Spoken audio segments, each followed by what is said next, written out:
If you just do it, it'll turn out okay. Welcome back to our dinosaur miniseries. Yes, hello, folks. It's been a little bit. Hope everyone's doing well. Yep, you know my normal guest on this day, Dr. Dino. Yep. But as you see, there's another name next to his. Yes, I'll get into that in just a second. So for anyone just tuning in, today we are going to be talking about the Marginocephalians, a very interesting and special group of dinosaurs. Your classic horned dinosaurs and your Pachycephalosaurs. And to talk about them, we have invited an expert. She is one of the state paleontologists of Wyoming, a fabulous paleontologist and teacher in her own right, and my best friend, Vanessa Weaver. Would you like to tell them a bit about yourself, Vanessa? I like dinosaurs. How long have you liked dinosaurs, both personally and professionally? Okay, so professionally, I've been doing them for 16 years. But I was born the day they started filming Jurassic Park in '92, and I never stopped loving them. I was 12 or 13 when that movie came out. Really? Yeah, I had a crush on the girl the Lex girl. Oh, Adriana! I went to her wedding. Yeah, Vanessa here knows just about everyone who's had anything to do with any of the Jurassic Park movies. You worked with and in quite a few museums too. Yeah, I've worked with the Museum of the Rockies. I worked on the first Jurassic World. So if anyone's seen Indominus Rex, that's my baby. Cool. So what's your, from 1 to 6? What's your ranking of the movies? First one will always have my heart. Always also be the scariest, the opening scene. When you're young and it's like, shoota, that's always going to be the scariest part. And then I think we're back in business. That's always my top one. And then, okay, as far as Jurassic Worlds go, I don't even want to talk about Fallen Kingdom because the Brachiosaur and the Ceratopsians that are going in the water catching on fire. No. And then Dominion, where the grasshoppers? They were I told you about. Okay, so that's actually a real thing that happens. When I was working north in Montana, the grasshoppers did catch on fire and then would hop around and catch other fields on fire. So that's a real thing, but just not to that extreme that you see in the movie. Yeah, not like what you see in the movie. But you've had a hand in all of the Jurassic Worlds pretty much, right? Yeah, I've been doing a lot of the Jurassic World stuff. Indominus Rex is my love. Mm-hmm. I wanted to call her Diabola Rex, but they said D-Rex was too dirty. So we scrapped that. And then everything was all iPhone at that point. So they're like, the iRex. Yeah. Yeah. Wasn't it sponsored by Verizon? Yeah, sponsored by Verizon. That was such a crazy time. My bad, grasshopper. So, like I said earlier, we're going to be talking about a special group of dinosaurs today. And so, Vanessa, how many of these things have you worked on in the Marginocephalians? Can you name the genre? Do I have time? Yeah, you have all the time in the world. Real fast, by the way. Go on. No, go ahead. I was going to say, this is Vanessa's YouTube debut. That's true. Yeah. I got started on WY Paleo for anyone that hasn't seen. Yep, it's going to be linked in both my and Vandalia's descriptions of the stream. Yes. Just starting out, help her grow, please. Yes, apricot. Habits don't count as animals. Well, how do you feel about your Chihuahua? I mean, Chihuahuas are just... They're hybrid. All dogs are hybrids, technically. They're just not the way I put them. It's not like I didn't make the Stegoceratops. Yeah, that one was a nasty one. But with real Marginocephalians, which genera have you worked with? I work mostly on Pachycephalosaurs and Triceratops. Yeah. Those are Yeah, big two. And she's going to have a lot to say about both of them later on. and that reminds me. Originally, this episode was going to be about the Ceratopians things, but with her addition onto it, we decided to combine the clades together into the super clade. Yes. What distinction is Marginocephalia? Is it a family? So that's all the way through the Cretaceous. Well, I mean, like, is it a family distinction or? Oh, distinction? I thought you said extinction. Well, I know they went extinct. Obviously. Chicxulub. I don't know. Maybe parrots are Marginocephalians. Well, Little Satacos. so are little Satacos. And yeah, no. It's a lot of it. All right. Well, would we like to get started with the presentation? Yeah, let's go ahead. All right. Alrighty. So, first question, real fast, before starting. Oh, you're right, Apricot. I'm sorry to interrupt you. Apricot's right. Taurosaurus and Trikes are the same thing, and I'm going to get into that near the end. She is going to have fun with that. I'm gonna Don't have worry. so much fun. So, all right. So, this clade here, how connected is it to the clade we did last month? The Marginocephalians? That's a good question, actually, that can be seen or answered with this slide here. So really quick, ornithischian dinosaurs. Ornithischians are one of the major groups of dinosaurs. The other ones being saurischians, which are your meat-eating dinosaurs, your theropods, and your sauropods. Ornithischians are pretty much everything else. As far as we know, most of them are herbivorous. Some might have some omnivorous tendencies, which we will talk about. It's okay. But within the ornithischians, there are a few big divides. So in our last episode, we talked about the thyreophorans, which include the ankylosaurs and stegosaurs. And in this episode, we're moving up the tree to the Ceratopsians up here, which is a combination of Ceratopsian and ornithopod. It's a portmanteau of those words. We'll be following this branch over here today, the Marginocephalia that leads to the Ceratopsians and the Pachycephalosaurs. All right. Don't you worry, Caden. We will get into Torosaurus and Triceratops.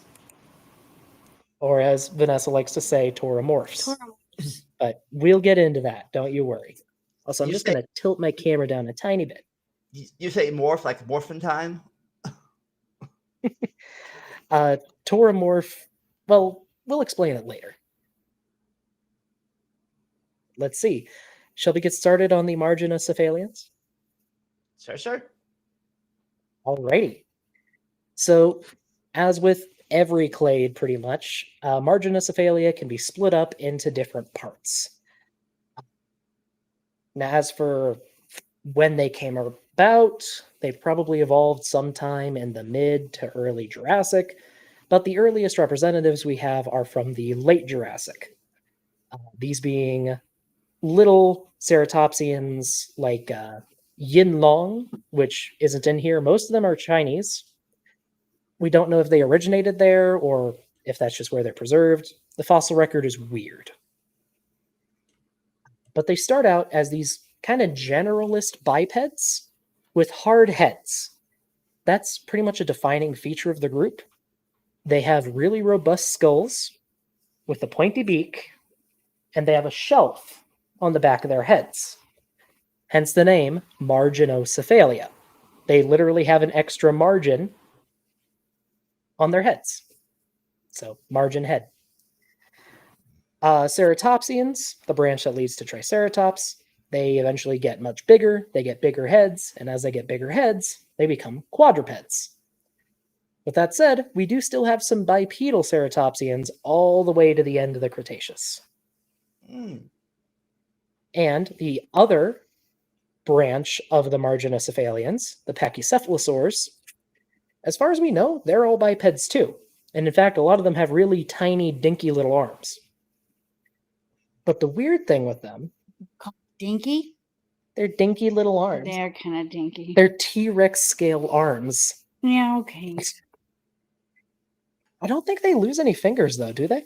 No, they have a bunch of fingers. Yeah, which is weird. So they have to be using their hands for something, I guess. Yeah, grabbing you this heart.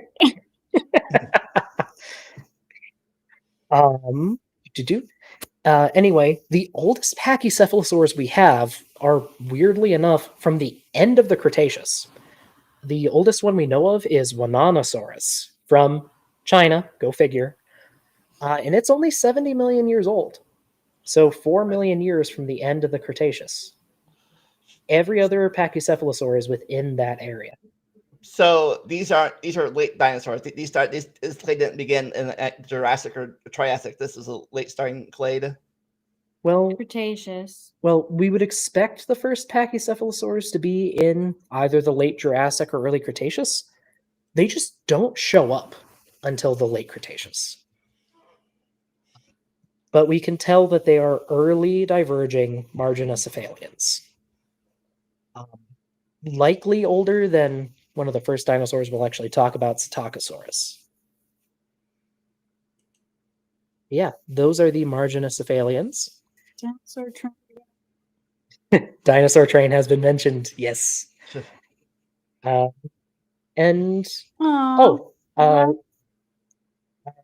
hello, Paleoanalysis. Yes, this is one of Vanessa's friends, and I've recently become a fan of your videos. You need to get out of the Triassic, man. Yeah, he said that. He wants to get out of the Triassic. Get out of your circle of Hell Creek.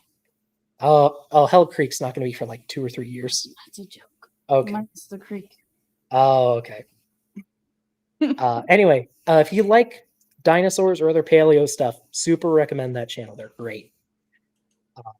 Anyway, for our Marginocephalians of the evening, we're going to be starting here at the base of Ceratopsia with Psittacosaurus. Psittacosaurus, or the taco for short, Psittacosaurus. is a tiny and adorable little dinosaur. And weirdly enough, it's super well represented. It's found all throughout Asia, mainly in China and Mongolia. And some of the formations it's from are weirdly good at preserving fossils. Case in point, this fossil here is of a Psittacosaurus from the Yishan Formation, which we'll talk about a bit more later. This fossil is so well preserved, it has original keratin in these little quills on its tail. Mm-hmm. It has beautiful skin impressions with original color preserved as well, which is absolutely bonkers. Like, this is something you never see in the fossil record. But fossils like it have given us a great view of what Psittacosaurus would have looked like in life. More or less, exactly like this. Yishan Formation. Yeah, the Yishan. And we have hundreds of individuals of Psittacosaurus too. We have tiny babies. We have full adults. Yeah, hello, Al. And we even have senescent adults, so really old, elderly individuals.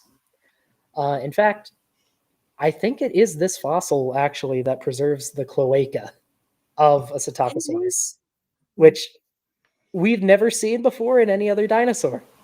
Ew, I love it. Yeah, same. And interestingly enough, because we have so many Psittacosaurus and the formations they're from are so good at preserving fossils, we even know what ate them. And one of the things that ate them is kind of unexpected. See, last year, there was a fossil published that shows a small mammal, Rapenomamus, fighting a Psittacosaurus to the death. Now, we don't know the background of this fossil. It could have been actively hunting it, could have been a mother protecting its babies. We don't know. But this is a trend we see with ceratopsians. For some reason, this group tends to die locked in combat. Keep going. Oh, what's that? So our No, family. shoot. I mean, a cloaca is. It's a everything shoot.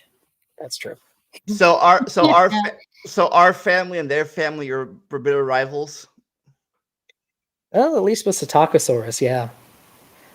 If anyone's curious and wants to look this up, the mammal pictured here is Ripetta mammoth. Yes. So can I just quickly comment? Go ahead. So apricot, my little sweet little apricot, my darling Clementine. So I specifically asked my pal here, Doc Dinah, to put Carrie Woodruff on there. So if you want to look up on PLOS One or anywhere else, Carrie Woodruff did the burrowing dinosaurs, and if you ever get a chance to go to the Museum of the Rockies, you can see a clear display, but there's also a paper on it that Carrie Woodruff did. Mhm. But it's so crazy. And we actually have evidence for burrowing in a rather wide selection of dinosaurs. Yeah. Psittacosaurus may have been able to burrow. Most animals have some ability to dig, at least. But there's also dinosaurs like Eryctodromeus, which we found in their burrows.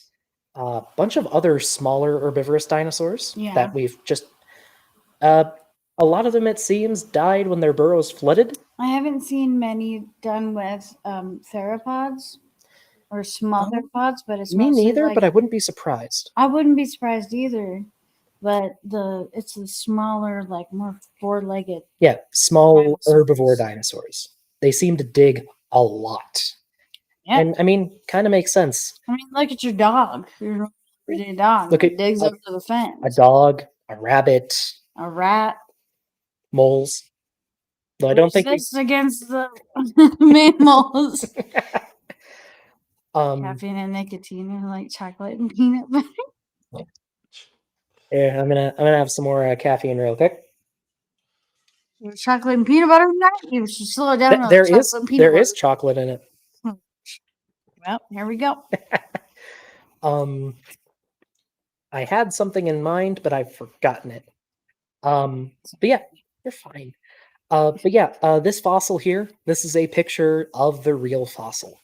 The Yishan Formation is absolutely bizarre at how well it preserves its fossils.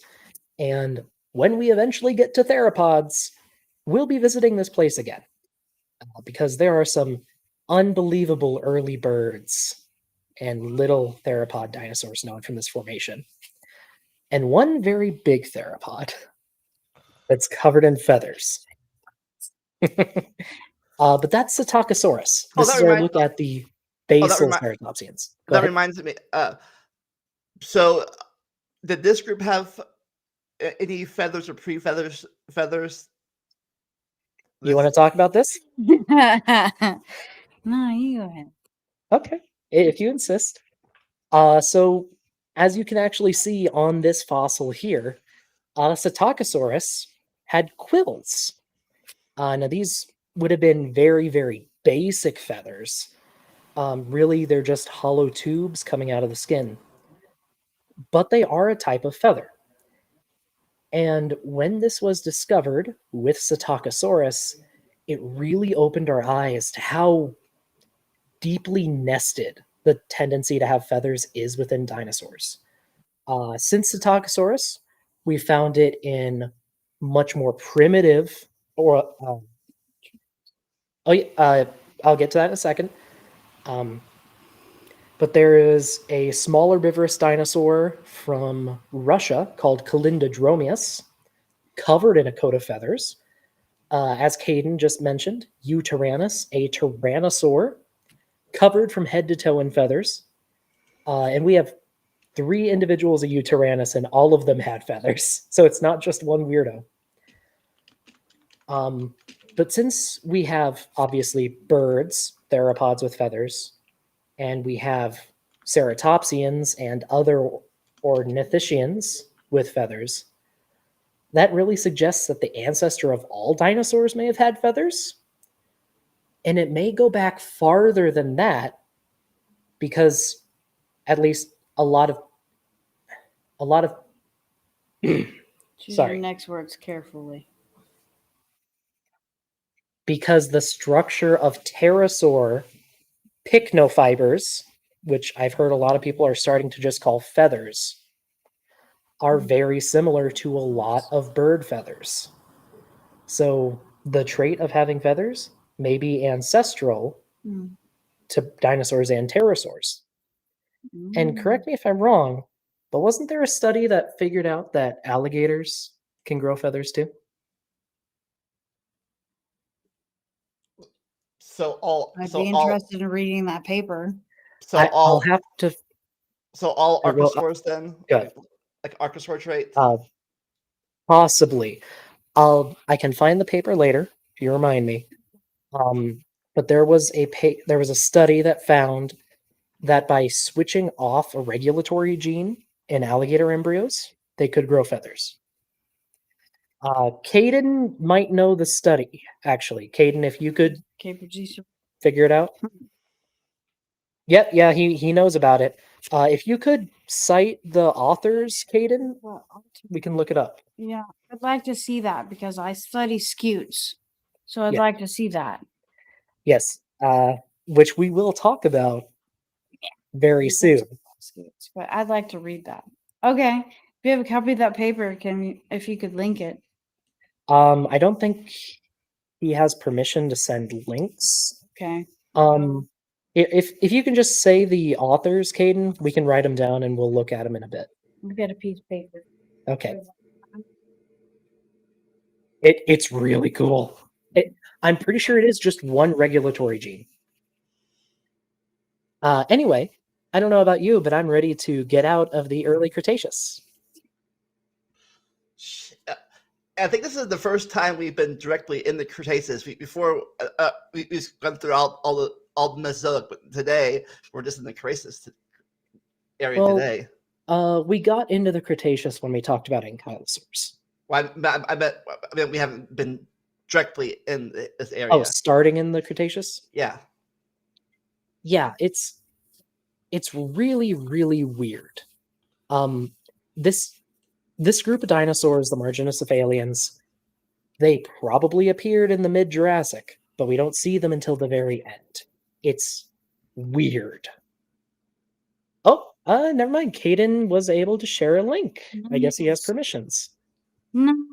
Yep. Modern genomics is an alligator. Yep. Give us just a half second. That makes sense.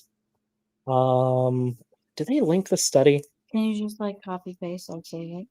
Yeah, I'll send it to you super quick. Thanks, Caden. Yeah, thanks, Caden. Yeah, that'll be some fun reading for later, huh?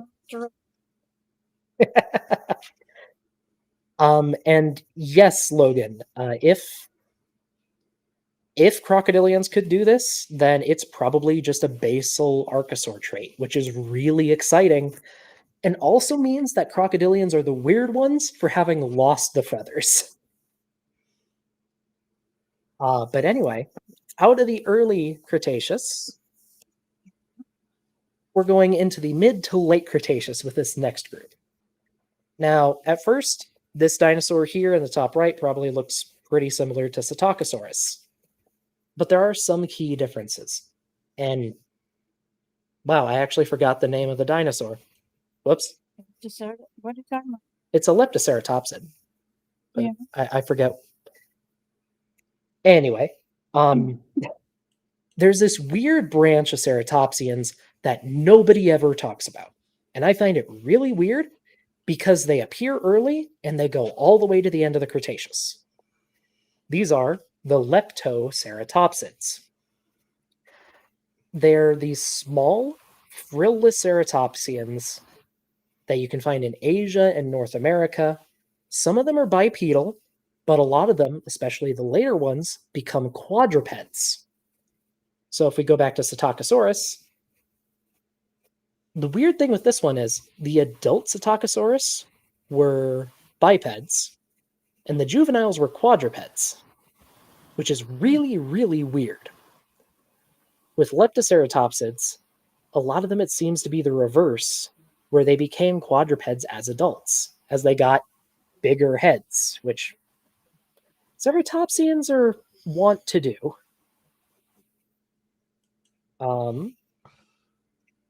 And yeah, there's not a ton to say about them because they're pretty basal, all things considered. But no one talks about them, and I think it's weird. And some of them have really funny names too. Like this guy little here, or this guy right here, its actual name is just Gremlin. That's its genus name.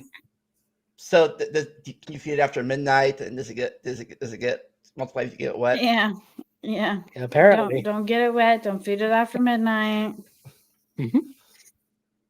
But like I was just saying, Ceratopsians have a tendency to get a big head, and probably because of that big head, become quadrupeds.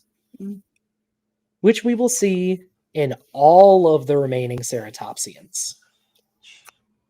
So, just a quick disclaimer, there are dozens of genre of Ceratopsians. Yeah, it's like Protoceratops. Yep, specifically within the Coronosauria, which means the crested or frilled lizards. There are tons of them.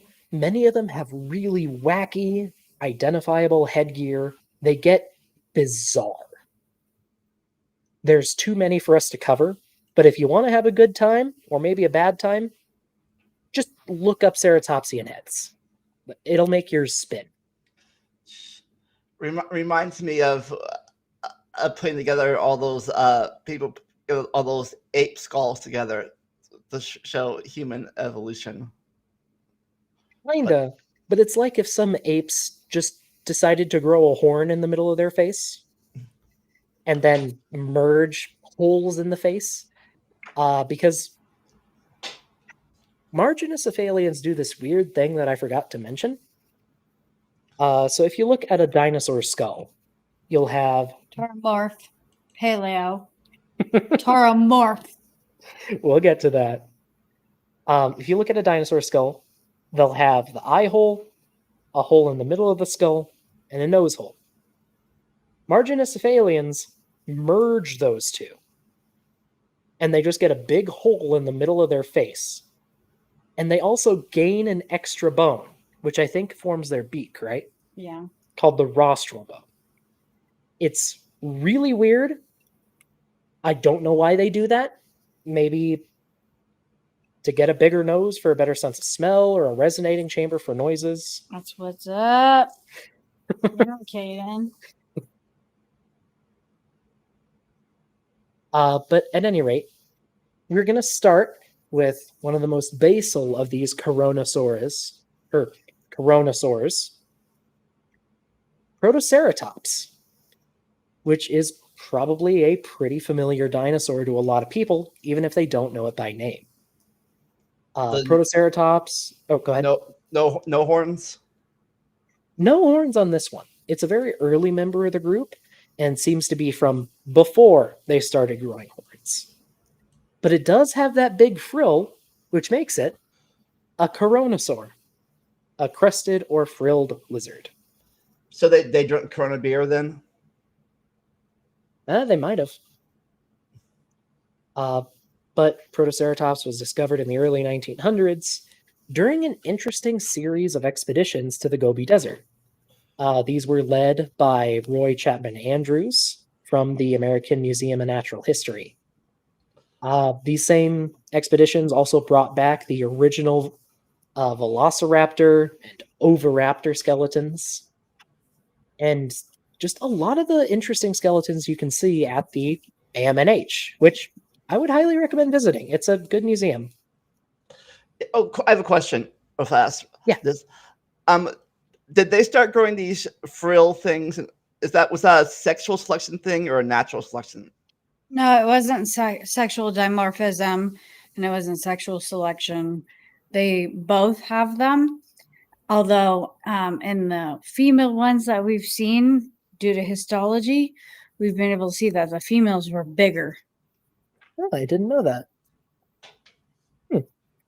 And, I imagine there's been a lot of histology done on Protoceratops. Because Yeah. this is another weird thing with Ceratopsians. Sometimes we'll find a few fragments of them. Other times we'll find entire herds preserved together. Protoceratops is one of those that is just found en masse. So we have hundreds of skeletons. Okay, sarcastic Cerapsid, I see you. And it should be mind-boggling, like when your mind's trapped in a bottle. Yeah, we will talk about Tauromorphs. We're gonna get there. Wait. When we get there, Vanessa is going to have a field day. For now, with this little guy, like I said, we have hundreds of Protoceratops, and you can kind of see they have a weird build. They have a giant head, some small forelimbs, though they are noticeably bigger than they are in Psittacosaurus. God, I'm a Protoceratops. And they also have this weird kind of tail fin, which is kind of odd. Yes, Miss Apricot, or Mr. Yes, Mr. Apricot. Mr. Apricot. Because they're a basal ceratopsian. Mhm. They're one of the beginning stages of ceratopsian. Well, they are, but weirdly enough, they're also from the late Cretaceous. So Yeah, they seem to be a because late surviving They basal. did that. That's what you get, Logan. And Protoceratops is famous for another reason. That being a very famous fossil found, I believe, it was found by a joint expedition between the Polish and the Mongolian Academy of Sciences back in, I think, the 60s. Mm-hmm. And that is the fighting dinosaurs. I'll give you one guess as to why it's named that, Vandalia. Fight Club? We don't talk about that. Some references. But yes, as crazy as it is, these dinosaurs appear to have died and been preserved while fighting each other, which is absolutely incredible that we have that. But again, this is a trend we see with ceratopsians. So was the fighting part of it sexual selection? Maybe. Maybe she's mad at her husband. I don't know.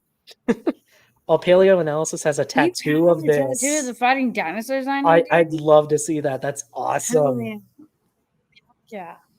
It's fine. Say a bad word. Velociraptors is Protoceratops. But like with the Psittacosaurus. So there's actually two Tyrannotherium. But we'll get to that. We'll get to the other one. We'll get to it. Anyway, we don't know why they were fighting, like with the Psittacosaurus and Rheppetomammus. We don't know. And we probably will never know. You can't ask them. Some people have... Logan has been called out. What do you mean, Logan? You said what is that, or what his other channel's name was? Sarcastic Cerapsid. Love your stuff. We love you. Anyway, don't know what sparked the fight. Maybe the Velociraptor was trying to attack the Protoceratops. Maybe it was stealing eggs because everything eats eggs. Or maybe the Psittacosaurus. Maybe the Protoceratops was just feeling oddly nippy that day. But regardless, we have the Protoceratops's jaws clamped on the Velociraptor's arm, and the raptor's killing claw embedded in the throat of the Protoceratops.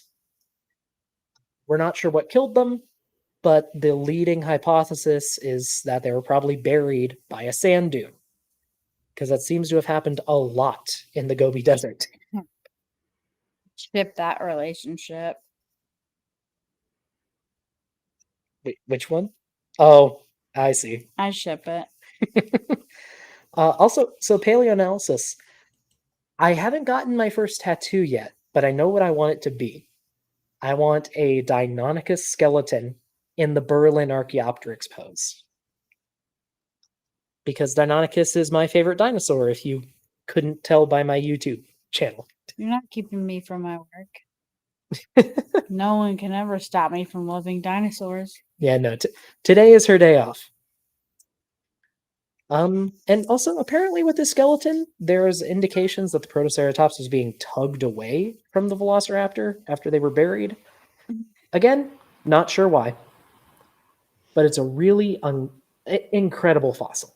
Was that in Walking with Dinosaurs? What was the what was that in? Dinosaur Planet, Dinosaur Planet? White Tip's Journey. That's right, White Tip's Journey. I love that movie so much. It's probably my favorite episode, to be honest with you. Anyway, let's get out of the Gobi. Because now it's time to talk about the most derived ceratopsians. All of these appear in the latest Cretaceous from about 85 or 90 to 66 million years ago. Oh, question. These groups were these on your Laurasia, or are they on Gondwana, or both? Laurasia. Right. They've been found in Asia, North America. I think there are some scraps from Europe, but I can't name any from the top of my head.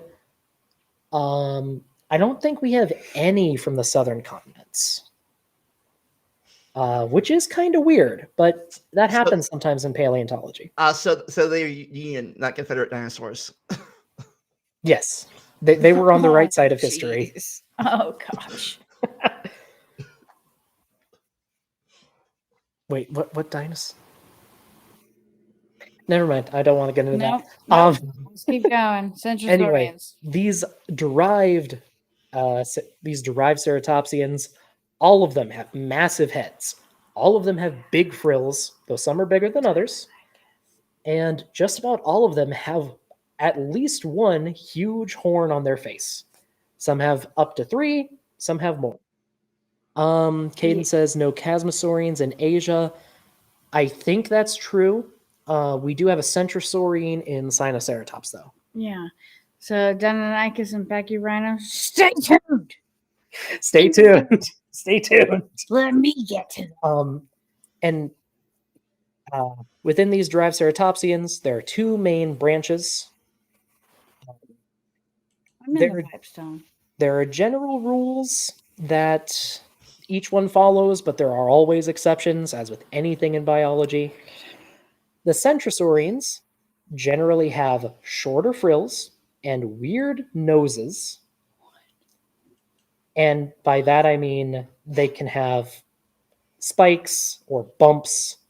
We'll talk about that. Yeah, spikes and bumps. We'll talk. The other group, the Chasmosaurians, typically have big frills and brow horns. Some Centrosaurians have brow horns. This one up here is Lokiceratops, which is a Centrosaurian and has brow horns, but it has a big, weird nose. So do we know what the horns are made out of? Are they bone? Are they like calcium? All you. Can we just get through this and get to my research? I suppose. Get to my research. Hey, we will. He told me to ask questions so the slideshow will last longer. That's true. So blame it on him. Bones, but there's more going on with them that we'll talk about in a bit. Osteoclast. Yes, they're bone. They do. They have horn. They are horns. They're bony cores with a keratin sheath. Anyway, we're going to go over some of the neat Centrosaurians first. So right here we have Styracosaurus. This is a picture of the holotype skull, so the first one that was found and described. And weirdly enough, Styracosaurus has a ton of individual variation. The frill can be very different between individuals, so can the spikes.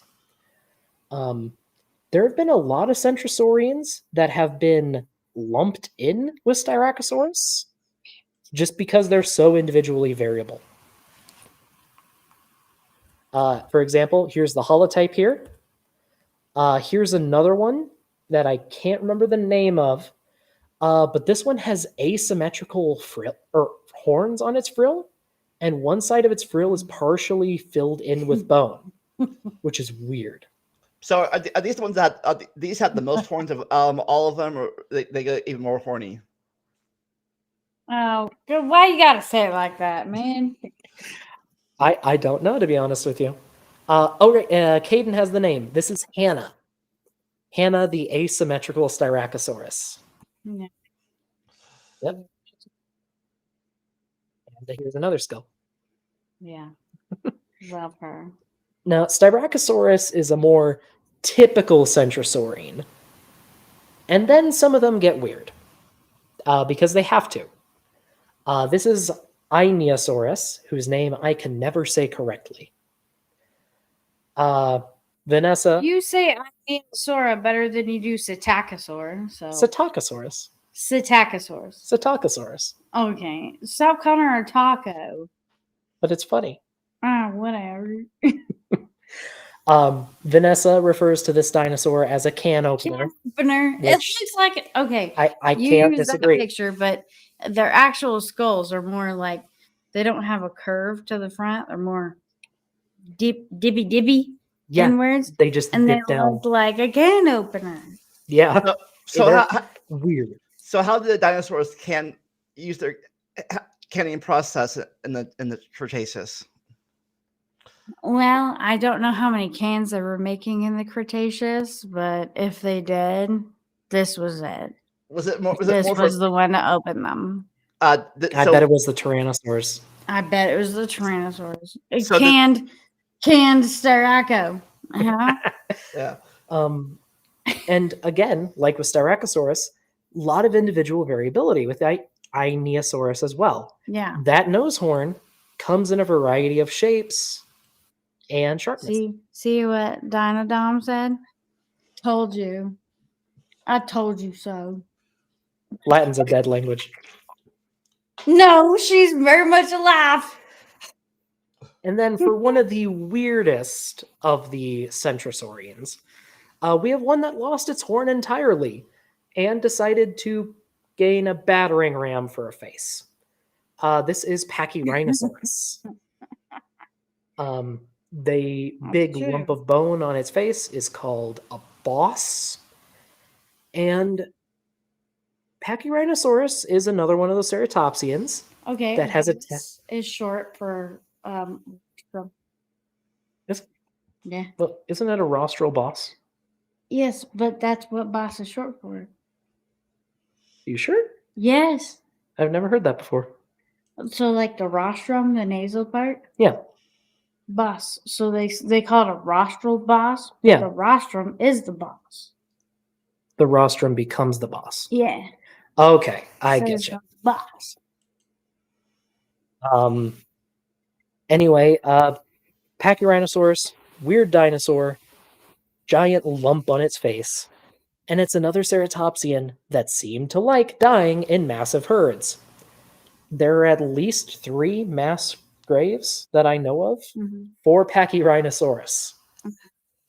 And the neat thing about them is we have them in southern Canada and Alaska, which during the time of the late Cretaceous would have been above the Arctic Circle.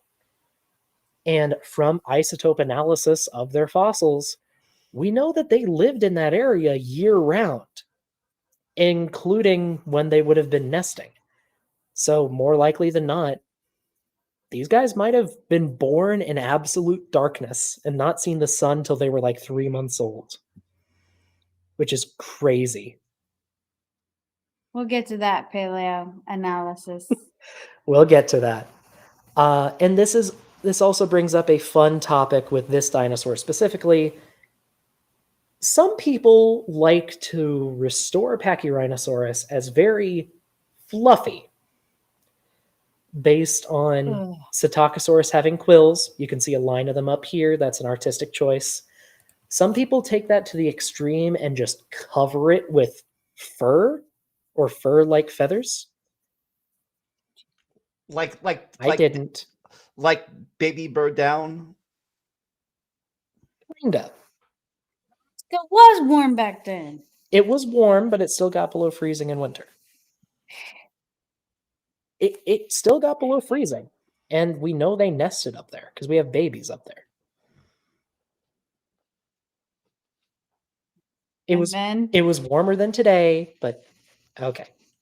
Anyway, Pachyrhinosaurus probably wasn't fluffy, but I wouldn't be surprised if it had at least some extra feathering to help with the cold. I would not be surprised. Yeah, I agree with the Tyrannotherium. Whatever that's a Tyrannotherium. Tyrannotherium. I agree with them. I told you, I said they're probably fat. I mean, I wouldn't be surprised if they had some fat, but I don't know. And it's one of those things where we just need good skin impressions of the fossils to know for sure. So are you going on the debate channel now to debate this topic? Like you two going to get your debate going? No. I am not, at least. I don't think we have the data to say for sure either way, but I think it'd be a cool idea. Anyway, now we're going to the other branch of the ceratopsids, the chasmosaurids. Again, these ones usually have big frills and brow horns, though not always. First off, we have Avaceratops, with someone you might recognize. She's Ava. Would you like to talk about Avaceratops, Nessie? She's a baby. The Avaceratops part is cute too. She was a smaller, younger ceratopsian, as you can see by the scomosal spikes around her frill. Right. I'll just highlight those for people who don't know. They're the little spikes up here. Yeah, up on the frill. She had less venation than anything I've ever seen on a triceratops frill. And see how curved down the horns are? That means she's very, very young. Really? Yes, very young. Do we have an age estimate for this specimen? Well, I can't do my destructive paleontology on her, which is what they call what I do, because I like to break them open and look at their insides. Vanessa loves to chop up dinosaurs. Chopping up dinosaurs. They don't want me to cut open her legs, but I'm thinking she's less than 5 years old. Because when you're already that big. Baby, I had a dinosaur for lunch yesterday. oh, it's a good chicken. But they had to grow big and fast. Okay. To survive. Well, I knew they grew fast. I just didn't realize it was that. She's probably about 5 years old. One of the oldest ones we have is 36 years old. So An Avaceratops? No. Or a trike? A triceratops. Okay. But to get that big that quickly, your bones have to be super porous. Mm-hmm. And the porosity in her is just very porous dinosaur. Okay. But that's one of your Ceratopsians. What formation is it from? Is it Judith River? Yeah, she's Judith River. So that's 70-ish million years old? We projected she was 78 to 85. Okay. It's Judith River formation. And Apricot Cat Mage is asking, didn't most have 3 horns? I'm guessing referring to Chasmosaurus. So that's Triceratops. This is Avaceratops. Yes. She's a little bit different. And we only have 3 different specimens of her. And they all only have 2 orbital horns. Mm-hmm. And each one is all pointing forward and downward. Yeah. So they're all juveniles. Juniper? Maybe one's named Juniper? Maybe one's named Juniper. Tyrannotherium's asking, how do you know this specimen is female? So we don't. Technically, we don't know that it's female. It's just like when you get a car and you're like, oh yeah, she's a beaut. So If I'm Australian. no like sexual organs will survive the tell the difference. We do have a Psittacosaurus cloaca. Yeah, and then I worked on the B-Rex, the T-Rex that has medullary bone. So I have helped sexually select Do you want to explain what dinosaurs. medullary bone is? Medullary bone is only found in pregnant birds. So when they're an egg layer, that is found in pregnant birds, the egg layer birds. And that's our first and only ever sexually defined tyrannosaurid. And we found it in, is it 4 T-Rexes now? 3 or 4? Yeah, we're working on the fourth one. Okay, but at least 3. Yes, but B-Rex is the first one that's helped us define what is actually happening, which is pretty significant. So I'm not saying Ava Ceratops is a female. I'm just using her like the same way you would a car reference. Yeah. She's a beaut. And as the host down here says, which I'm guessing is Vandalia. I'll explain that in a second. If anyone has any questions, please feel free to ask. You can @ me, you can @ Vandalia, send in a super chat if you want to help support us financially. We're happy to answer any questions. We're here to help y'all learn and encourage you to learn too. This presentation will be linked in the description. So if you want to check this out and look up any of the sources, find out more, please do. Yeah, Kaden, you're right. Yeah, it's hard to sex most reptiles. Just based on morphology, it's just most of them aren't very sexually dimorphic. Robert Madewell's comment here, it's a reference to a creationist who says that Triceratops is just an overgrown Jackson's chameleon. Get out of my chat. He's referencing them. I know, it's just funny. Boo! Actually, the same creationist that my YouTube name is a parody of. I'm friends with Mary Schweitzer, so come on, creationist. That's true. Give me your questions. Yeah. So if anyone has any questions about dinosaur soft tissue, she's the person to ask. Anywho, It's a living thing, not a machine. Next we have one of Vanessa's favorite ceratopsians. So this is Cosmoceratops. And Cosmoceratops is a fairly recent discovery. I think it was discovered in like 2010, sometime around then. And it's from a really neat formation called the Kyparowitz formation. Yes, Logan. Logan is referencing one of the T-Rexes. So the Kyparowitz is a the Kyparowitz is a very remote formation. See, so it's kind of hard to study. I said I agree, it's a pretty design. I agree with you. Same. I chose this design. Yes, Vanessa chose the pictures for this. So, do we know if dinosaurs were different colors? Occasionally. So as of right now, really not. We're mostly using bird constructs for theropods, but we did find red feathers in amber. Not just that, especially with feathered dinosaurs, because if the feathers preserve, they tend to preserve well. It's pretty common for us to get melanosomes, which can tell us roughly what pigments were in the feathers.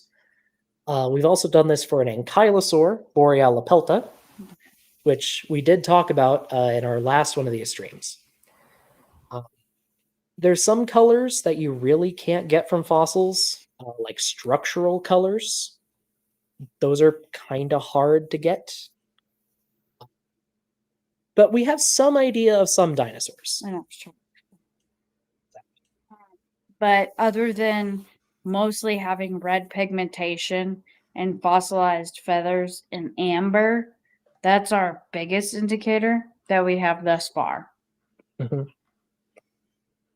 Or if we really luck out and we get other, it's. I wish we could luck out. I wish. Anyway, Kuiperowitz Formation. It's only in the more recent decades that this formation has really been explored. Turns out to be very fossil rich with a lot of really weird dinosaurs. And I'm kind of excited for the ongoing research down there. Because there also seem to be a lot of Parasaurolophus too, which are one of my favorite dinosaurs. Mhm. And then, I didn't listen to him. I have to go party. oh, are you okay? Yeah, but they just don't. Sorry, earbud malfunction. But now we have, I believe, your favorite dinosaur. Did you lose it? Sorry, we're finding the earbud. But our next dinosaur is at least one of Vanessa's favorites, Triceratops. No. I know that's not true. Your Sarah plushie is right over there. Oh, yeah, I should get her. So Triceratops, arguably one of the most famous dinosaurs of all time. Everyone knows about it, but there are a lot of little things about it.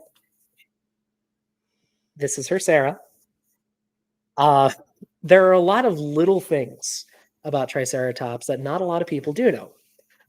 As an example, Triceratops has 2 distinct species. And the weird thing is, they seem to form what's called an anagenetic sequence. This is when one species smoothly transitions into another. The older species is Triceratops horridus, or the horrible 3-horned face.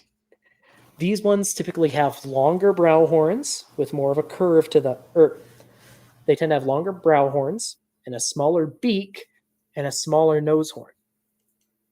The later species, Triceratops prorsus, tends to have a longer nose horn and more curved brow horns. And Vanessa will have quite a bit to say about the curviness of the horns here in a little bit. But the interesting thing is, as we go up through the formations that Triceratops is found in, such as the Lance Formation and the Hell Creek Formation, it's a pretty smooth transition from one species to another. And it's amazing that we have enough animals that we can say we have that. It's really cool. Oh, we'll talk about Yoshi, Caden. We'll talk about Yoshi. Someone in this room might have personally worked on Yoshi. Anyway, there's a... You okay? Okay. So Vanessa's taking care of something, but when she gets back, we're going to talk about ontogeny, which is a subject that is very near and dear to her heart. If any of you have been following me for any length of time, you might have seen this poster here that she presented. That said, it looks like we'll have about a minute before she comes back. Do we have any questions from the chat about ceratopsians in general? Okay, Logan wonders what may have influenced that change. I don't think we know. Sometimes species just change over time. There doesn't have to be any significant pressure, especially with relatively small changes, like the proportions of horns. Question. I don't know. Yeah, good question. Tyrannotherium is asking how we know that female Protoceratops are larger than the males. I believe you said that was due to the histology? Is your ear hurting? Yeah, I have bad ears and I can't really wear these very well. Yeah, you got a smaller one? Yes, I've been trying to... Okay. Do you want to talk about how we know female Protoceratops were bigger? So, Triceratops would have typically a wider pelvic region. And I would think that due to the sheer fact of the number of them that we have, the wider hipped ones, I would correlate that with females. That might not be Here, you true, want to try but this? that might not be true, but oh, that's so much better. There we go. I could have done that an hour ago. Oh, so it's been thinking an hour. Do you make a phone call real fast? You said an hour into the stream. Yes, I need to step back and make a really quick phone call. So Would you like to getting into my talk about your research? this is my pop off queen. Okay. So here we are. Ooh, this is so short. I need to be taller. Wish I was a little bit taller. Wish I was a little. So this is my research, and I will make sure that this is everything that we've listed is In the link in the description and credited yes, sir. sources. One second. One second. Did it already fall out again? Yeah. I got tiny ears, man. Maybe just get some headphone splitter. Get some headphones. Yeah, that's what I need to do. So this is my research, and I have found particular new modern extant species that kind of do the same resorption as Triceratops and Pachycephalosaurs, which is very important because I did this with Tyrannosaurs too, with Thomas Carr, if anyone's aware knows him. So I worked with Bacher on Dracorex, Stygimoloch, Pachycephalosaurus. Which we will talk about more later. Yes. So there are 3 different types of dinosaurs that are horned dinosaurs. No wonder This it's falling out. You have it in wrong. What do you mean I have it in wrong? How So, am I so supposed to that do bump is supposed to wedge up against your ear How? to help hold it in. Like that? So you rotate? Yeah, like that. Ew, I It- hate it that. tucks I in. hate Yeah. that a lot. Okay. Yeah, I did the same thing. I had to learn to upside down. Otherwise, it always fall out of my ear all the time. Someone told me. "Put it upside down." Ceratopsians are amazing. Jump ahead. So what's happening with ceratopsians, as you'll see later, if y'all stick around for just a little bit, there's I worked on a whole ontogeny line of Triceratops for MOR for the Museum of the Rockies. If you want to go to How do we go to the next page? No, because then I have to get in the Torosaurus fight. Well, we can do that later. Okay. Yeah, that's my baby. That's called Yoshi's Trike. That was the first thing I did when I got to Montana when I was 19. Is I worked on this tibia and the femur, and I dropped it, and it broke in half.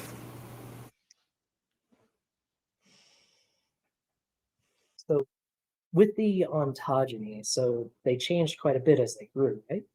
Oh yeah, they changed. I was trying to show the ontogenetic stages. Yeah.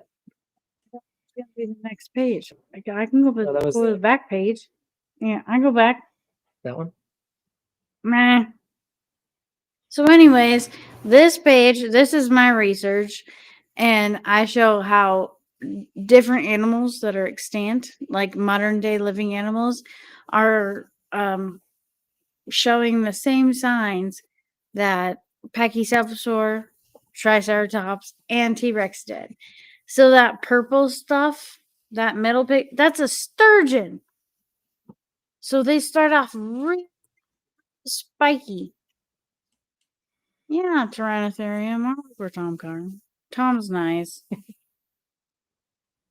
Weird guy. I love him. I love his black suits. But so I have found that Yoshi.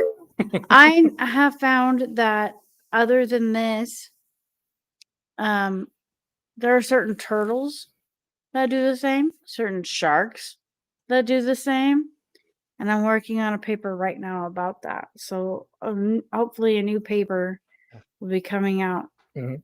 soon. And specifically, this is talking about bone resorption. Yeah, in these bone animals. resorption. So I don't want to get too technical, but see the scalloping marks in the purple bit? Did you highlight them with the mouse? Yeah. Like where the arrows are, right? Yeah, where the arrows are in the purple bit. And then where the arrows So are what's in that? all of them, they're all resorbing. And that's called osteoclast. And then osteoblasts build it back, which is why Pachy's lost their horns, which is why Triceratops lose their scamosa spikes too. So this research is talking about So how, as these animals grow, different areas in the bone are absorbed. Yeah, and their And heads disappear. get bigger. Because no, it doesn't disappear, it's replaced. Osteoclast eats it away, osteoblasts replace it, Right. makes their heads bigger. So do we know if this Yoshi had a long tongue too? A tongue? Like the character Yoshi. Plum. Yeah, Caden. He's Is it definitely Mar- part of Man Blind. Mario reference. And on this page, we can see the full sequence going from a baby in the top of the image to an adult. Oh, geez. You meant like blum? Yeah, Blum? yeah, that Yoshi. Okay. No, okay. So who's still in here wondering about Torosaurus?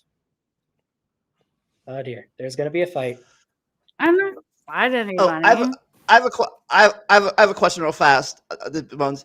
Were any of these dinosaurs thought about different species, but found out that they were like Yeah. juveniles or of the same That was species? the God, It's okay, that was it's the okay. whole point. So Bacher named Dracorex Hogwartsia. We're jumping ahead. Yes, Do we they want to are. just go to the Yeah. Packies? Just go to the pack. Okay.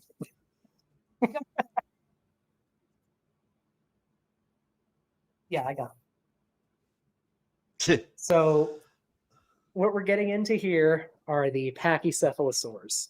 These are once again, all of these are found in the latest Cretaceous. All of them. The oldest ones are 70 million years old. The youngest are 66.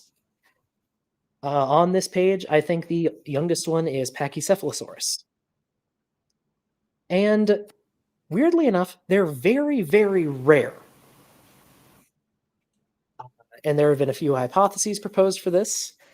A very common one is that they may have been more upland animals. They may have lived in hilly areas or mountainous areas, which don't really preserve fossils very well. And when their heads fall off and roll down the hills, they become Cretaceous meatballs. And what was I going to... for a more modern example of this, and Vanessa's going to yell at me for this, we have one or two species of fossil goats, which are almost all upland animals. So we have a modern example of this exact phenomenon. That's the only comparison I'm going to draw to them. But we'd like to talk about a few Pachycephalosaurs in particular. All of these are from a specific formation called the Hell Creek. Here's our first one, Dracorex hogwartsia. And yes, for anyone curious, it's a reference to Harry Potter. It means the Dragon King of Hogwarts. It's a small pachycephalosaur found in the Hell Creek Formation. It lived alongside Triceratops, T-Rex, and Pachycephalosaurus itself. And it's characterized by this flat-topped, very jagged skull. And Caden, don't worry, she's not actually angry. No. You're fine. For our second Pachycephalosaur, we have Stygimoloch spinifer. whose name translates to the spiky demon from the river Styx, referencing that it is found in Hell Creek. This is a mid-sized pachycephalosaur that lived alongside Triceratops, T-Rex, and Pachycephalosaurus. It's characterized by a jagged skull with a little dome on top of its head. And our last one, All these images are credited to Christopher D. Piazza, by the way. yes, Fantastic paleo artist. absolutely. And yes, artist credits are up here in the top left. And our third Hell Creek pachycephalosaur is Pachycephalosaurus wyomingensis, the thick-headed lizard from Wyoming. It's a large pachycephalosaur found in the Hell Creek Formation. It lived alongside Triceratops, T-Rex, Dracorex, and Stygimoloch. Gee, I wonder why it lived along Dracorex and Stygimoloch. And is characterized by a bumpy skull with a big dome on top of the head. And now Vanessa is going to take the spotlight again. I did this. This top picture, this little picture up top, I made those. You took the She picture? made that diorama. Oh, you No, made that I wrong. made them. Ooh. I put them back together. So through work Yes, efforts- apricot. They're just a juvenile. Yes. I know. Yes. So So through did work you that so you Vanessa did, contributed to. did you dig Spirits Tyrannotherium. so did you dig these guys up too? What was Yes. it? Nice. I dug these up. I put them back together. And after doing histology, which histology is where you cut the bones into thin sections and you basically inlay them in a resin and do more thin sections, grind them down on a wheel, look at them under a microscope, you can see how they grew. That's what I did. Mhm. That's how I proved this in my research. Oh, So and- I will definitely attach my research to this and y'all can look it up. But real quick, Vandalia. Okay. And so what we were talking about earlier with the bone resorption, she did work on the spikes and on the domes of these pachycephalosaurs, showing that going from Dracorex, in air quotes, to Stygimoloch, there's a lot of resorption going on those back spikes and the bumps on the skull. And then there's bone deposition in the middle, actively going on with the Stygimoloch. Oh, I said that's sorry. I We said joked that's about that earlier. I said that's at the beginning. I said that's at the beginning of the stream, but I forgot in my head. Have you discovered a brand new dinosaur named after yourself yet? No. Not one that we can discuss right now. Okay. So, really, sorry, that threw me off. So yeah, as you can see, Who the made that? spikes shrink from Dracorex to Stygimoloch. They continue shrinking to Pachycephalosaurus. Which is what my research proves with several different animals. Yep. And you can see that right here. They have these resorption pits that you also see on modern animals like sturgeon and turtles, Turtles. where their spikes shrink as they age. It's the exact same thing going I on. love the fish hatcheries, man. What a wild time to be alive. Yeah. But I mean, that was pretty fun. Yeah. I'm really that- feeling my Stygimoloch things. Okay, well, guess what, little apricot. Love you, by the way. Kate, and you are a tetrapod. I get that. So my research also through doing this, I proved that they didn't headbutt. There was really no physical way because Yes. it's not porous enough. There's a later slide, Oh actually. gosh, we're just skipping ahead. Oh, my other research. Yes. And again, these presentations are going to be linked in the descriptions if anyone wants to go and read these themselves. This is Yeah. Vanessa's research. There will be a later description. Host is a shark. I mean a chordate. Okay. It's okay. Yeah, so this is all part of my research as well. I presented this in Berlin at SVP in I think 2017. And what we're so what exactly are we looking at here? What are you? These are slides, thin sections. I cut open dinosaurs. I make thin sections of skulls and I try to see like what's going on in here. And so they definitely did not headbutt. Yeah. No, so I worked on Prehistoric Planet 2. Well, your And- research was Mm, inspiration for it. yes, so Darren Naish, who did the Pachycephalosaurs stuff for Prehistoric Planet, that was my research. Mhm. They don't headbutty each other. They joust. They never once boomed together. Mhm. So you might want to go back and rewatch her. It's more like boxing than headbutting. Yeah, they didn't headbutt. They didn't straight up boom together.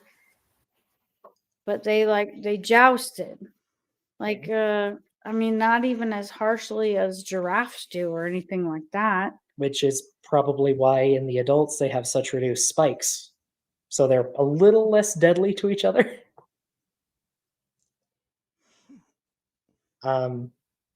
I know Tyrannotherium because I did it.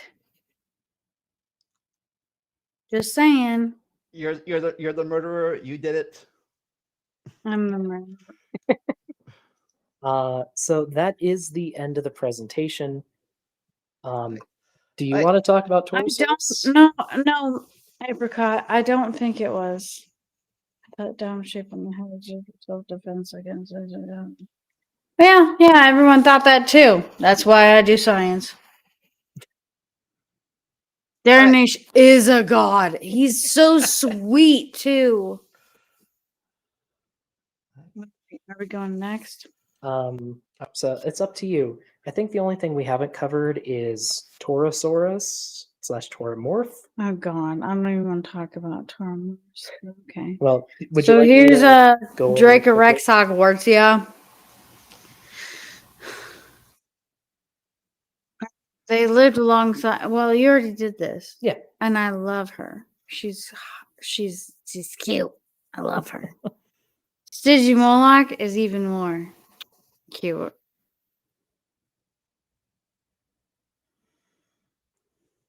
Yes, Logan, I worked on. Gosh, this one is that what you wanted to see, Logan? So if They weren't headbutting each other. Maybe you need to go back and rewatch it because they were like jousting side by side. so, Not once did they. maybe you should clarify what you mean by headbutt versus Okay, headbutt is like when you ram against yourself. like what bighorn sheep do. Yeah, and they can't do that because there's not enough porosity to withstand that impact. And the skulls. Yes, What's and shown in the episode is more like a boxing match. it where, yeah, was. Sometimes they hit each other's heads, But they never go like full blown at each other. they don't charge. They don't charge. There you go. They don't charge at each other. Yes. Sort of headbutting means that they were jousting. They were like side by side. Like, do giraffes headbutt? No, but they do that nasty thing where they slam their Neck necks in, up against. Ugh. They That's neck yucky. they neck butt. They neck butt. Yeah. Well, okay, but that was like 1962. Ooh, I mean, that was like 1990. 6, well, 5 Last when it was one? being made. Lost World? Released in 97, but made in 96. Okay, yeah. And then that was when Bacher was pretending to be a paleontological advisor, and so they killed him off. Yeah, okay. Sure, whatever. Yes, of course, Titanium. They would defend themselves against predators. I'm not arguing that. We're talking about naturalistic behaviors against each other. So Jousting, yes. But I'm telling you, straight up headbutting, probably not. would they have probably used their heads as a weapon? Probably. If they weren't- had to. They just weren't doing the bighorn sheep ramming. Yeah. That's what her research yeah. is against. My research is against if they were headbutting each other. Did they Because mostly that's use not going to happen. they mostly used their jousting and Renaissance festivals? Only in Renaissance festivals, baby. Yeah, you've studied. I'll let you take it back. Thank you. Yeah, you've studied this, the resorption for the ontogeny in Pachycephalosaurs. For 13 years. Right? And also to clarify with this, in adult Pachycephalosaurs, sometimes they will have pits on the dome. Her research shows that those are due to bone resorption rather than injury or illness. And I was one of the first ones to find cancer in dinosaur bones, but that paper's coming soon. And then to clarify a little bit over here with the Triceratops ontogeny. So with the bone resorption, you can see these little spikes on the back of the skull being actively absorbed as the animal grows into a full adult, until by the end they have a fairly smooth frill with maybe a couple bumps. We also see resorption occurring as the horns change shape as they grow. As you can see, they start out curved back like this, and as they grow, they start to curve forward a bit more. It's the same thing that's happening in Pachycephalosaurs. Yep, it's the same process. Osteoclasts take the bone away. Osteoblasts put the bone in a different way. Yep. So they're redistributing the bone from certain spikes. It's called bone resorption. Yep. And yeah, we see this in trikes, we see this in pachyes. We see this in T-Rex. We see this in Pachycephalosaurs. I've seen it in a bunch. And the more controversial opinion that Vanessa has, so there's sort of a schism in dinosaur paleontology over whether or not the Ceratopsian Torosaurus is its own genus or if it is an elderly Triceratops. If you look at the Museum of the Rockies, the ontogeny of baby trikes all the way through elder trikes, you can see where the frill. Can they see mine? Yeah, they can see the mouse. Okay. This beast starts to get flat and thin out. So the frill changes shape after adulthood. Yes. And see how the horns here are getting shorter and like more breaky? Mm-hmm. Okay, so the frill gets longer, lankier. And you can see this at the AMNH, the American Museum of Natural History. You can see this in a lot of different places. But the frill starts to thin out and you get holes. Okay, good, Caden. So you know what I'm talking about? If you go look at that again, then you'll see where they filled it in with plaster and called it a trike. You can literally see the holes. So this is definitely just an old trike. If not, show me a Torosaurus baby and don't give me any of that Neoceratops sickly looking trike stuff.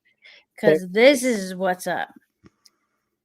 Yes, Scarface. That's what I'm telling you. The Torosaurus I call it a Toromorph. Most of us, BS. Let's just focus on this. Okay. Let's just focus on this. I have done this. I have done the histology. And you've seen the bone resorption. And I can see the bone resorption, and they turn wholly in the middle of the frill to like compensate for the way that their apricot ontogeny means growth series, essentially. Ontogeny is how an animal changes as it grows. Yeah, but like growth series. Yeah. That's an easy way to explain that. Something else to probably emphasize is there is a smooth gradient. And also, everywhere that I have found a Torosaurus, I have not found a baby Torosaurus. Yes. There Okay, then go find me a baby Torosaurus. So there is something that is sometimes referred to as a juvenile Torosaurus That one sickly ass Ceratopsians. that No. appears to be a different genus called Ceratopsians, Yeah. which is a Chasmosaurian ceratopsian, but does not appear to be it doesn't appear to be an Then actual prove it. Torosaurus. Tyrannotherium. Go find it. Show me. Maybe a little discovered. All right, sorry. But so this is It is real, but we call it a tauromorph. So once again, this is something where it is an active schism in dinosaur paleontology. Vanessa's on one side of that schism, and she wanted to come along tonight to present her research so that all of you can see her side. Like I've literally done this. I've literally done the histology. I will read these papers, but if you can prove to me that I'm wrong, that's my favorite part about science. What Admitting do that I you're, always say? Yep. admitting that My you're wrong. favorite. That's fine. Yep. My favorite part about science is that even if I'm proven wrong, I will accept it. Yep. But I need the proof. We just need to see the And evidence. that's okay. Mhm. I would love to be proven wrong because Wait, that's wait. what science is about. You mean you mean that scientists admit when they're wrong? That's That's the crazy purpose talk. of science. I crazy. will admit that I'm wrong if you can give me definitive proof that I'm wrong because I've been doing this for a long time. Mhm. So if you can prove to me that I'm wrong, I will bow down and kiss your feet, whatever. Yes. The challenge has been laid out. Then go find them. The gauntlet has been thrown. And for the record, anyone can learn about paleontology. Anyone can find a fossil. Something that both of us want to encourage is more lay people getting into paleontology. So let's go. Anyone can find a fossil and notify a museum. The museum can collect it, and then it's available for everyone to research. Yeah. And that's why I'm here in Wyoming saving the dinosaurs when no one else is. I mean, That's the I'm big thing. Yeah, well, you're on my team. Yeah, he's the Anakin to her Obi-Wan. And we are doing a lot of research out here that we can't really talk about. That's another thing in science. You really don't want to talk about your research publicly until it's actually out there. But we're always excited to learn more. We're always excited to find more. And yeah, I think that's about all. the process engineers don't. That's true. I am always excited when I find a new fossil, or when I learn something new, or But I'm proven wrong. if y'all have anything you want to share, I'm definitely not opposed to it. Mhm. But if you're gonna come out and say things that don't make sense without anything to back it up, then I'm gonna keep thinking what I'm thinking, and you keep thinking what you thinking. Yep, and also, so Caden, you apologize too much. Thank you for the link to the paper you shared with us. We'll look at it after the stream's over. Like we've been saying, evidence changes our minds. Yes, little apricot. Apricot. My dog's name's Clementine, so now I'm gonna start saying, "Oh my darling, apricot." Let's see. Does anyone else have any more questions for me or for Vanessa? Like, Vanessa. Hey, Go ahead. did you not Oh, listen dear. to me Oh, dear. about bone resorption? Oh my gosh, get educated. All right. So questions. Tag us or super chat or. Yep. And I'll say is all this research is linked in the description. If you refresh the page, you can see the link to the presentation. You can read this, and if it convinces you that it does, if it doesn't, it doesn't. Or try reading. But we've presented the evidence for our side. Yeah. Oh, we do have a fun question. What do you think of the sounds for T-Rex on YouTube? So, like the sounds that people make about what T-Rex might have sounded like. So, with Come on, Cody. So with T-Rex, it's Cody. always going to be speculation because we're never going to find a syrinx from a T-Rex. Yeah, I don't probably think not. ever. I found a brain case Well, yeah, for a T-Rex, but that doesn't give any sound yeah. definition. You know? Vocal cords in general are very hard to preserve. We I didn't can say you weren't educated. I just said read. we can make inferences though based on related animals.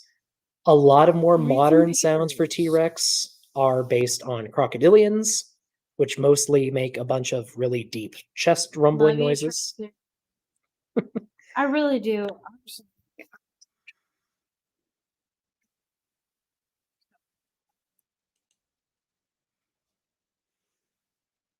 But yeah, the T-Rex noises, they're going to be speculation. They can be based on real science, though. Personally, I really like the deep rumbling noises. I think they're pretty cool.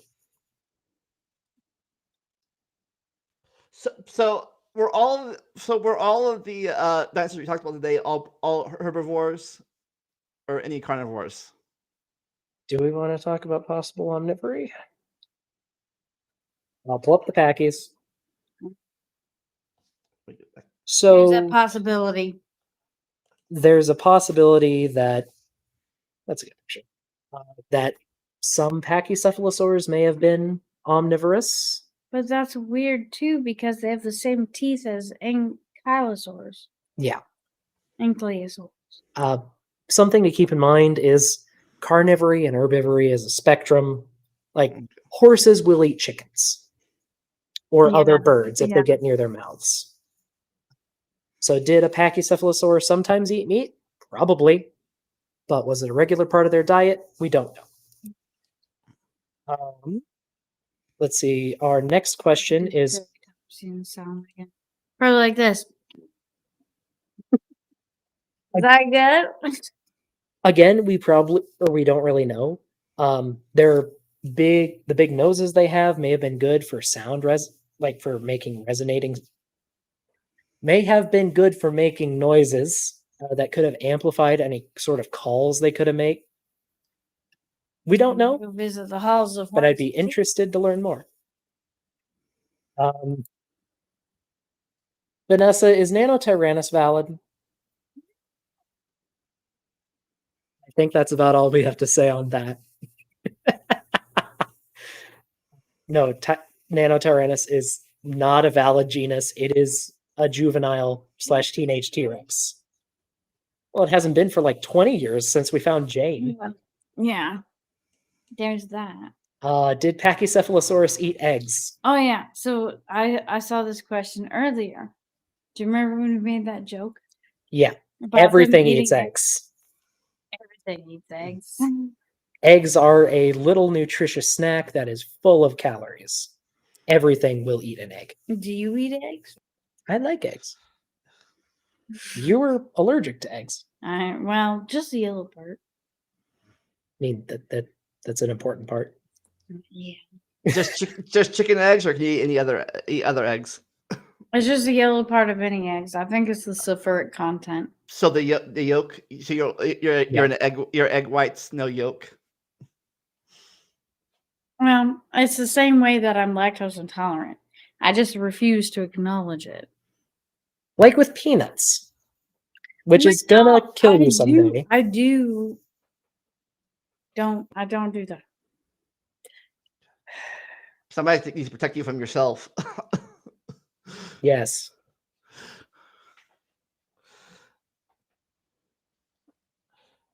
I know. Any more questions about dinosaurs or random stuff or random things? Well, I think maybe we'll maybe if any questions come in during the closing. Ooh, here's a fun one. Do you believe we'll ever find a new species of tyrannosaur in Hell Creek? I do. I do believe that we'll find at least a couple. Because I don't think we've gone deep enough. In the Hell Creek? Yes, in Hell Creek. Okay. I don't believe that we have gone deep enough in Hell Creek. Because when we brought the helicopter out and pulled out Yoshi, Yeah. I know there's more in there. Of Yoshi or just of Ceratopsians?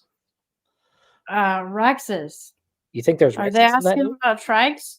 No, they're asking if we'll ever Yeah, find a new Tyrannosaur.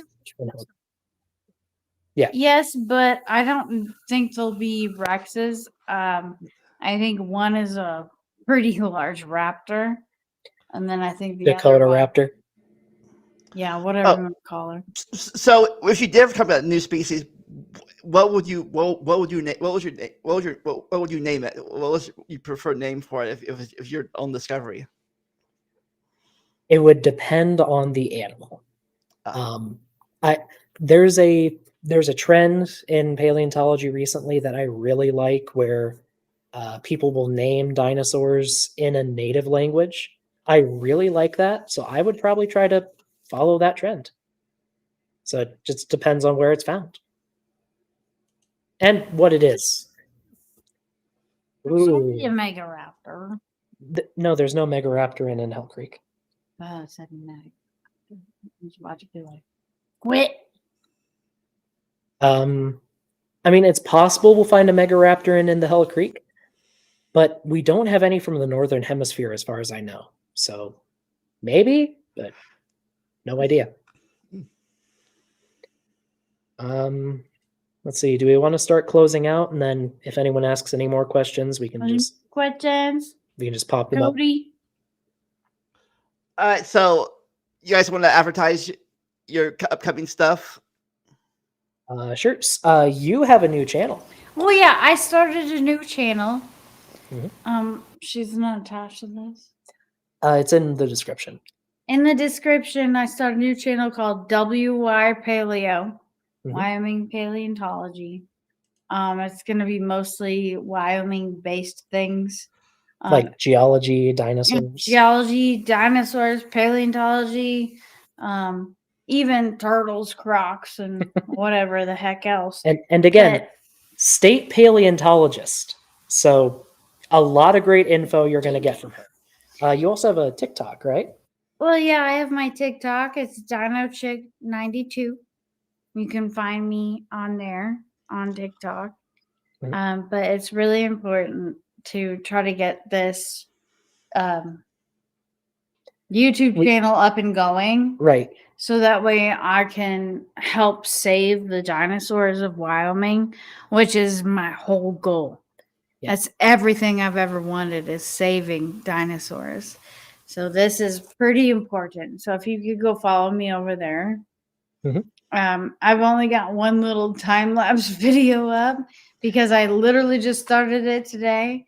And then I'm going to have more videos. More coming soon. You know, as I get her going. Oh, well, you have at least one new subscriber. That's good. Woo! Who's that? Logan, your friend. Sarcastic. Yes. And Caden, too. Let's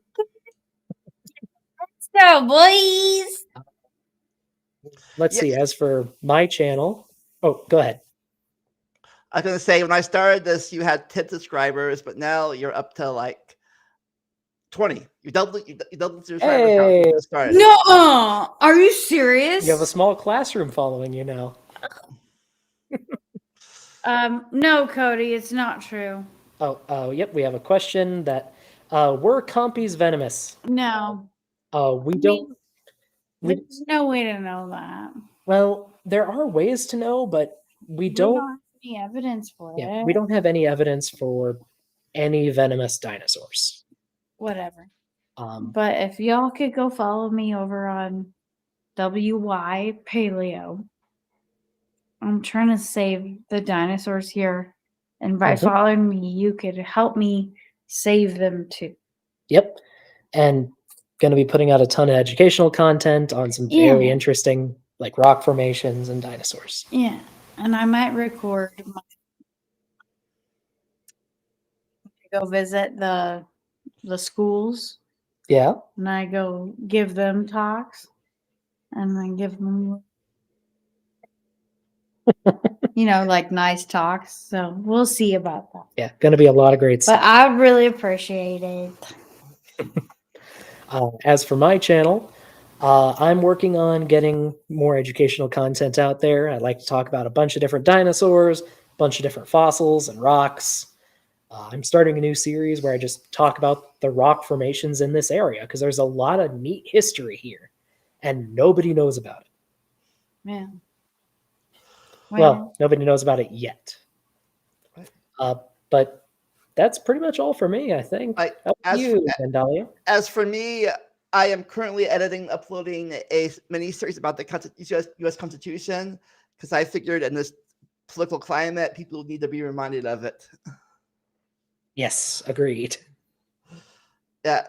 Other than that, I am currently streaming on and off on Twitch.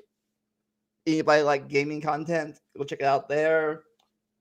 Yeah, And I saw when we started that your Twitch says you're playing World of Warcraft. You're playing WoW? yes. Technically, I'm yeah. not currently doing it right now, but I don't know. My Discord, for some reason, is saying I'm always playing it, even when I'm not.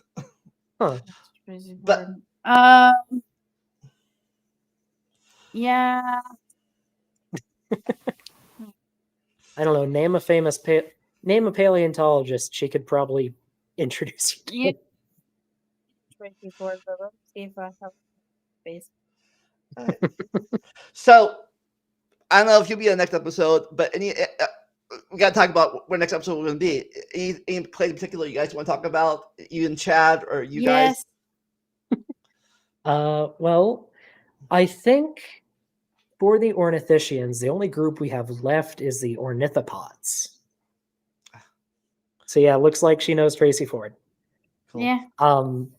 Yeah, the only ones left are the ornithopods. So your duckbills, Tenontosaurus,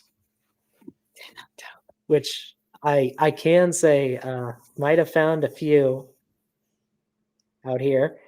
I don't know. You wouldn't happen to know anything about any super ducks, would you?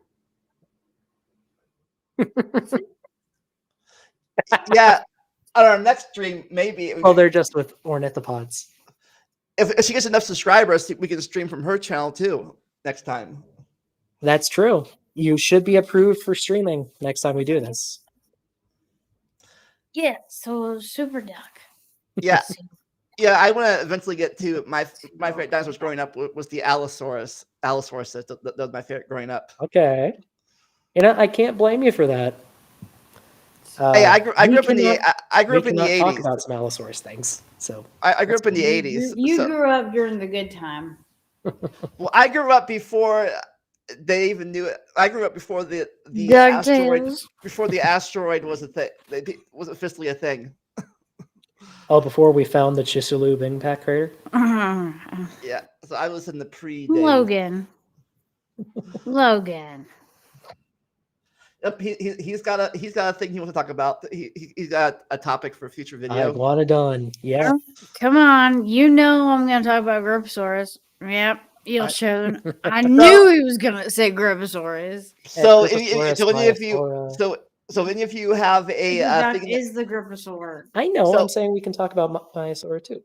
So if any of you have a thing that want to talk about a topic, put in the comments below in the after we go thing, and we'll eventually get to it.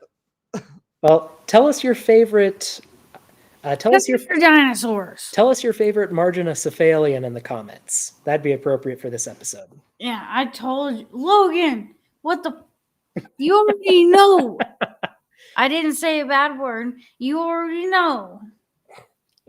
You already know about duck butt. Yeah, who knows? We might have some dig site pictures we can show. Oh my gosh. We got our oldest here, 64. 1964. Wow. Wow. So is that Thank you, Mr. Thomas. are you a boomer or an Xer? Oh boy. All right. All right. Edmontosaurus says fine. No, she's not. She's boring. Edmontosaurus is big. I'm just kidding. I love her. All right. Loki Ceratops. Well, Okay. I think told our you Loki Ceratops. I think our outro has gone on for about 20 minutes, All right, so we so- should probably wrap it up. Okay, you have a catchphrase. You guys have an official catchphrase now for ending streams. Yeah. Can you dig it?